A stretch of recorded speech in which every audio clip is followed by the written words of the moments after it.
Remembering Meow. I will never forget my furry little friend that I met in the 80s in a tiny deli in the Bronx, whom I named Meow. A few of my family members and I had gone to the store to buy a few groceries, including feta cheese, fish, banana peppers, tomatoes, bread, and virgin olive oil after hearing from friends about the fine foods they sold. It was kind of a small place off of one of those street intersections in a local almost ghost town during an unbusy time where there was not too much people traffic. While they were discussing which items to buy and how much of them with the store staff, I decided to peruse the aisles near the butcher section, which was located in the back of the store. And then I heard a noise. At first I didn't know if it was someone talking or an item falling to the ground from the shelf in another aisle that someone dropped. But the sound kept on coming, and as I walked towards where it was coming from, I heard it clearly. Meow, meow, meow, meow. And I began to think, where is this cat that I keep hearing meowing? Because although I couldn't see it, him or her, I could hear it distinctly where I was standing. And again, it sounded meow, meow, meow. My eyes tried desperately to locate where the meowing was coming from. Then I saw the cat. On the second from the top level of a 6-foot product shelf was a tiny kitten with red fur and I think darkish eyes meowing. It was dark by this area and difficult to determine the physical colors of its fur, eyes, and skin because of where the shelf was located, not in sight of the sun. It appeared to be sitting on top of a tuna can or a can of some sorts, directly in front of me. It was calling out for help in the only way it knew how to.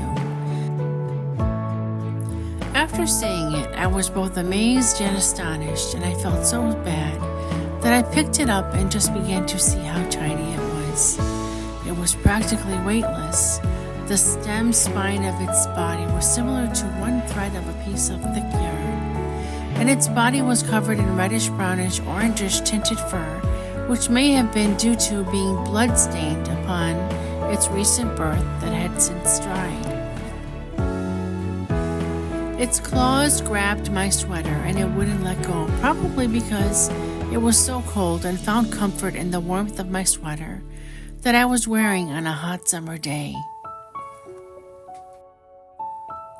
I remember that the only part of it that was visible upon noticing it was its face, which was the largest part of its body, maybe 1/2 inch to 1 inch wide and 1 inch long. Its face was covered in its fur, but you could distinctly see its skin through the fur. At that time, I myself was very sick. My health was not at its worst, but I was trying to cope with a lot of things that I had no control of and had just begun to get physically ill. I was depressed, very fatigued, and had just entered the world of anxiety, was trying to deal with and having great difficulty and not having control of my destiny. Being that I was so sick myself, the thought never crossed my mind to tell the butcher or the store owner or staff about this baby cat that was calling out for help. I was so sick and needed help myself that I couldn't even cry for myself, let alone a kitten that was asking for my help.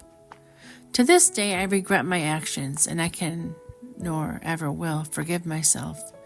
Emotionless, I put the kitten back on top of the can and left it there. And after they purchased the goods, went home to a house that was once a home. At the time, I didn't think about that tiny little creature and what I could have done to help it. I was too consumed by what was ailing me.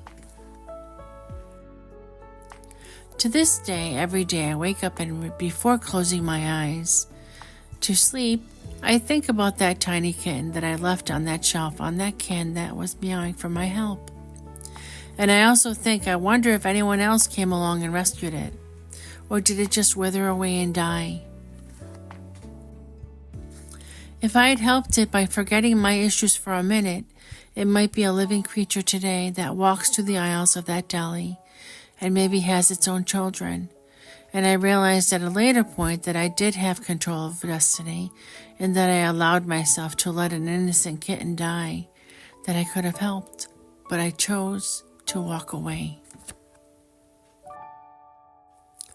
And I struggled in trying to explain from a spiritual religious perspective why this event happened to me. Why did God put this creature in my path? And why have I become so plagued by the decisions I made that day now? Why didn't I use my free will to help?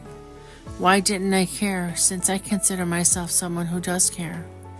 And at one point, I actually thought, was it really a cat or just a creature posing as a cat that was placed in my path for a higher purpose that I would eventually figure out or find out?